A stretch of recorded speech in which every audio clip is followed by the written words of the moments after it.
परम पूज्य सदगुरुदेव महाराज की कृपा से षष्ठी देवी स्तोत्र पुत्र प्रदान करने वाले स्तोत्र को कहने का अवसर प्राप्त हुआ। जय जय श्यामा श्याम। वात्सल्यमयी भगवती षष्ठी देवी शिशुओं की अधिष्ठात्री है। पुत्रहीन को सत्पुत्र देना, संतान को दीर्घायु बनाना तथा उसकी रक्षा करना भगवती षष्ठी का स्वाभाविक गुण है। मूल प्रकृति के छठे अंश से प्रकट होने से इनका षष्ठी नाम पड़ा है। ये ब्रह्मा जी की मानस पुत्री एवं शिव पार्वती जी के पुत्र कार्तिकेय जी की प्राण प्रिया हैं। देवसेना के नाम से भी कार्तिकेय जी विख्यात हैं। इन्हें विष्णु माया तथा बालदा पुत्र देने वाली कहा गया है।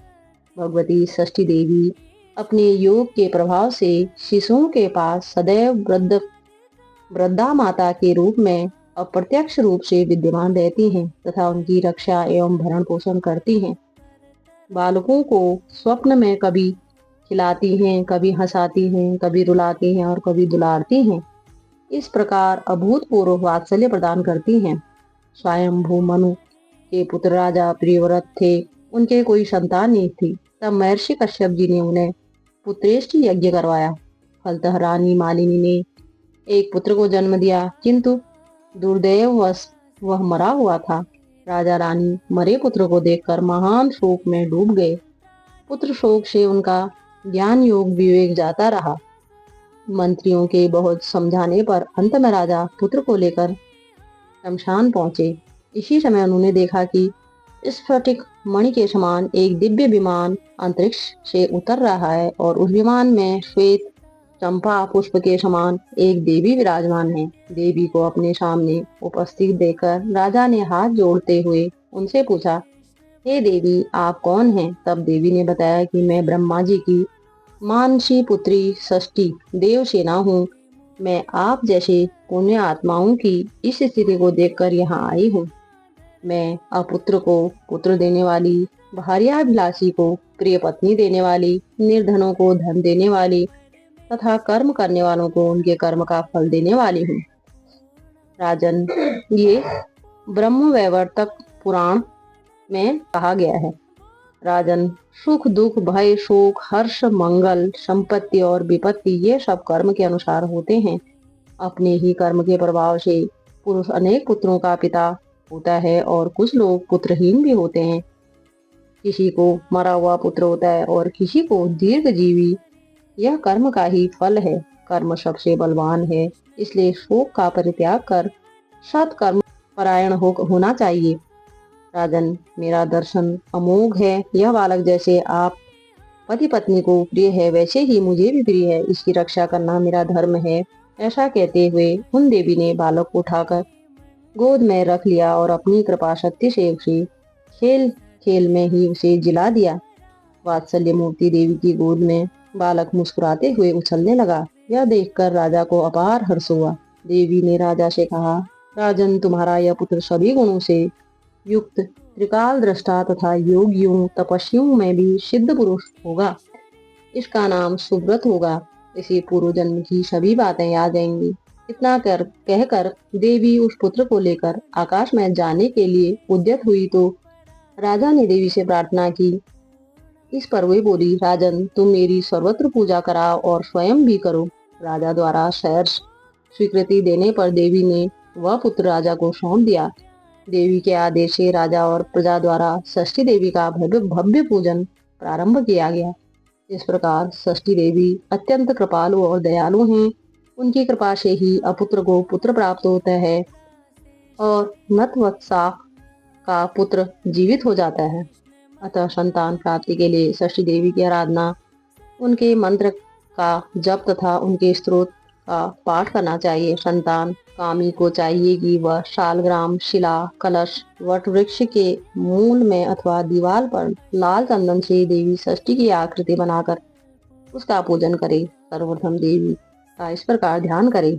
ब्रह्म वैवर्तक पुराण संख्या 43। मूल प्रकृति के छठे अंश से प्रादुर्भूत शुद्ध स्वरूप वाली अर्थात मूल प्रकृति के छठे अंश से प्रादुर्भूत शुद्ध स्वरूप वाली भली भांति प्रतिष्ठित उत्तम व्रतों से संपन्न श्रेष्ठ पुत्र देने वाली कल्याण प्रदान करने वाली एवं दयामयी प्रतिमूर्ति ये देवी जगत को उत्पन्न करने वाली अर्थात जगत की माता है।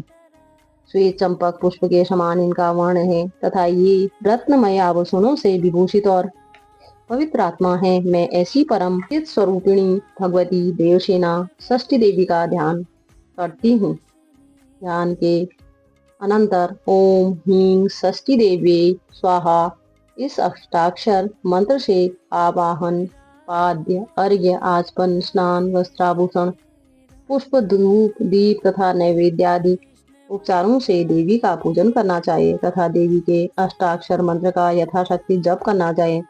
इस प्रकार भक्ति पूर्वक पूजन एवं जप के अनंतर देवी के स्तोत्र का अत्यंत भाव पूर्वक पाठ करना चाहिए।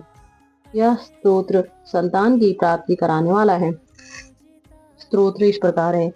देवी को नमस्कार है, महादेवी को नमस्कार है, भगवती सिद्धि एवं शांति को नमस्कार है, शुभा देवसेना एवं भगवती षष्ठी को बार बार नमस्कार है। वरदान देने वाली, पुत्र देने वाली, धन देने वाली, सुख प्रदान करने वाली एवं मोक्षदाता भगवती षष्ठी को बार बार नमस्कार है। मूल प्रकृति के छठे अंश से प्रकट शक्ति स्वरूपा भगवती सिद्धा को नमस्कार है।